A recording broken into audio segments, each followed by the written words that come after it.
we began our class today with some review. We talked about our 8-count basic. So last week, you have your optional back step to begin, and we walk to the cross, and then we talked about tango closing or just walking it out. So this is what we reviewed from last week. And then we went into our lovely fan demonstration, or what we like to call ochos. So let's start with the exercise that we did. So this is really an exercise rather than like a dance move that you'll bring out. So we start with this kind of perpendicular position to each other. Both of our left hips are to the inside of our circle. And Mary's in the leader position, so she's initiating this, and I can feel that opening through this away shoulder, and that's getting us around. Yeah. So as you guys found, this exercise is not as easy as it might look. Some of the things we talked about, we're trying to make sure you're spacing properly with your partner. So if my partner's over here, and that's where I'm ultimately going to ocho, is that direction, I don't want to be walking yonder, because then we're going to have some pretty crazy stuff going on in our sequence, right? So we're trying to walk in a circle around each other, and it has this sort of rubber band feel. We're making sure that we're on our axis, so we're not leaned forward, we're not leaned backwards, right?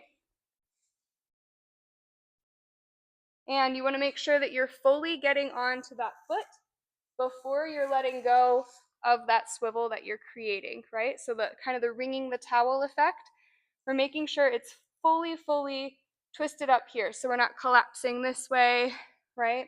We're fully twisted. So then when we let go, there's that nice unfurl of the spiral. Okay? Okay. We also talked about, for everybody who's doing ochos, that you have to release that heel. And when I lift my heel of my standing leg, it doesn't have to be a lot. It's just enough to even slide a tiny piece of paper under. So we have that sense of upper, lower, right? And we also played with doing the twist, so you could see the opposition between the hips and the shoulders. And that's kind of what's happening as we ocho. Then we did our figure of the day. So this is, again, a figure that is meant to be broken later. So what I'm doing is, instead of the back step, I'm just going to start with the side step. So I go 2 through 5 of my basic. 3, 4, 5. At 5, I keep that right foot free, and I use my spine to unwind my partner. Right foot is free for everybody now. So we go side as leaders, follower goes forward. And I'm not using my arms to swivel my partner. I'm using the sides and the back of my body. Now, at the end, we go side. Leaders change the weight while the follower pauses, and then we can do our tango close.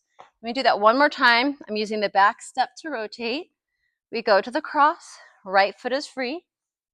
And we go 1, 2. 1, 2. And after, we're doing 4 just for this example. And at the end, we can walk, or we can do our tango close. Ta-da! Yeah. Okay, that's everything. Yeah, right? I think so. Yeah. All right, everyone, good job. Thank you.